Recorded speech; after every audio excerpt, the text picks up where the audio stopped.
Om Sairam. Welcome to another episode of Sai Satcharitara.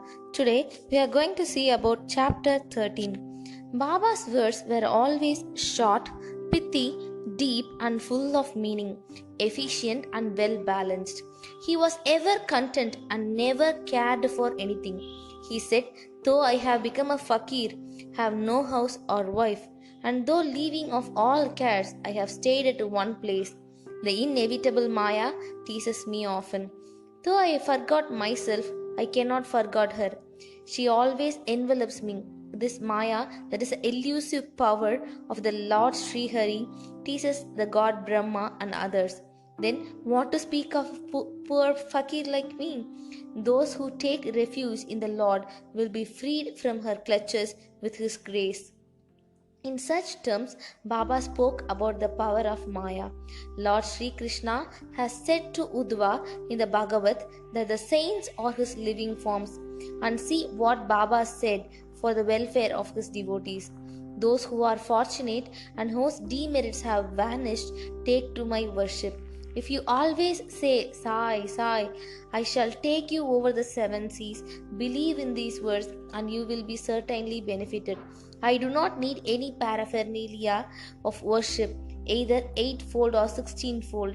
I rest there where there is full devotion." Now read what Sai, the friend of those who surrendered themselves to him, did for their welfare. Bhimaji Patil. One Bhimaji Patil of Narayanganj, Taluk Junnar, district Pune, suffered in the year 1909 AD from a severe and chronic chest disease which ultimately developed into tuberculosis. He tried all sorts of pathos, that is remedies, but no effect. Losing all hopes, he ultimately prayed to God, "O Lord Narayana, help me now." It is a well-known fact that when our circumstances are well off, we do not remember God, but when the calamities and adversities overtake us, we are reminded of Him. So Bhimaji now turned to God. It occurred to him that he should consult Mr. Nana Sahib Chandorkar, a great devotee of Baba, in this respect. So he wrote to him a letter giving all the details of his malady and asking for his opinion. In reply, Mr. Nana Sahib Chandorkar wrote to him that there was only one remedy left, and that was to have recourse to Baba's feet. Relying on Mr. Nana Sahib's advice, he made preparations for going to Shirdi. He was brought to the Shirdi and taken to the masjid and placed before Baba. Mr. Nana Sahib and Shama were then present. Baba pointed out that the disease was due to the previous evil karma and was not at first disposed to interfere. But the patient cried out in despair that he was helpless and sought refuge in him, and as he was his last hope, and prayed for mercy. Then Baba's heart melted and he said, "Stay, cast off your anxiety, your sufferings have come to an end." However, oppressed and troubled one may be as soon as he steps into the masjid, he is on the pathway to happiness. The fakir here is very kind and he will cure the disease and protect all with love and kindness. The patient vomited blood every 5 minutes, but there was no vomiting in the presence of Baba. From the time Baba uttered the words of hope and mercy, the malady took a favorable turn. Baba asked him to stay in Bhima Bai's house, which was not a convenient and healthy place. But Baba's orders had to be obeyed. While he was staying there, Baba cured him by 2 dreams. In the first dream, he saw himself as a boy suffering with a severe pain of flogging, which he received for not reciting his Swami poetry lesson before his class master.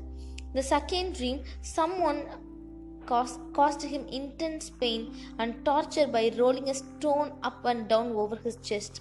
With the pain thus suffered in dream, his cure was complete and he went home.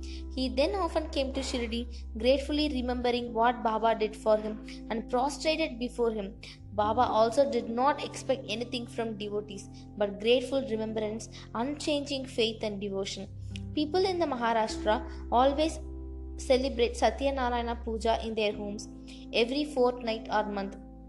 But it was this Bhimaji Patil who started a new Sai Satya Vrata Puja instead of Satyanarayana Vrata Puja in his house when he returned to his village.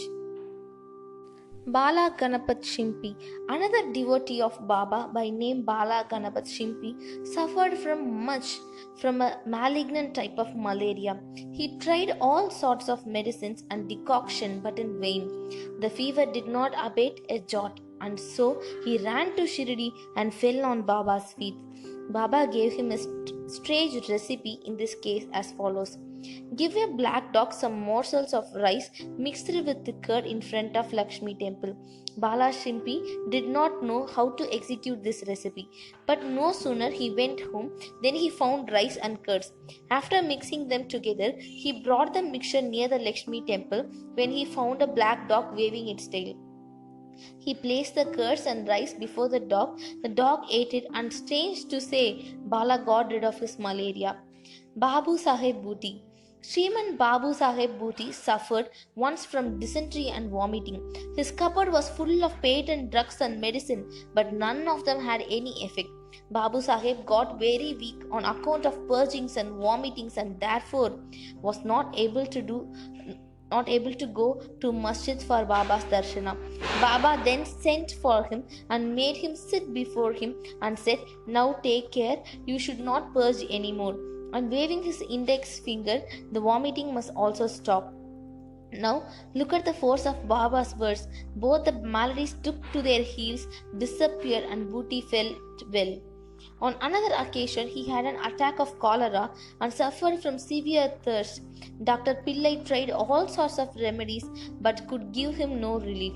Then he went to Baba and consulted him as what to drink and what to allay his thirst and cure the disease. Baba prescribed an infusion of almonds, walnuts, pistachio, etc., boiled in sugared milk. This would be considered as a fatal aggravation of the disease by any other doctor or physician, but in implicit obedience to the Baba's orders. The infusion was administered, and strange to say, the disease was cured. Alandi Swami. A Swami from Alandi, wishing to take Baba's darshana, came to Shirdi. He suffered from a severe pain in his ear, which prevented him from getting the sleep. He was operated for this, but it severed no purpose. The pain was severe and he did not know what to do. While he was returning, he came to take Baba's leave when Shama requested Baba to do something for the pain in the Swami's ear. Baba comforted him, saying, "Allah acha karega," that is, God will do good. The Swami returned to Pune and after a week sent a letter to Shirdi stating that the pain in his ear had subsided. Though the swelling was there, and in order to get the swelling removed, he went to Bombay for an operation. But the surgeon, on examining the ear, said that no operation was then necessary. Such was the wonderful effect of Baba's words. Kaka Mahajani. Another devotee named Kaka Mahajani suffered once from diarrhea. In order that there should be no break in his services to Baba, Kaka kept a pot with water in the corner of the masjid, and whenever there was a call, he would go out. As Sai Baba knew everything, Kaka did not inform him of this disease, thinking that Baba would of his own cure it soon.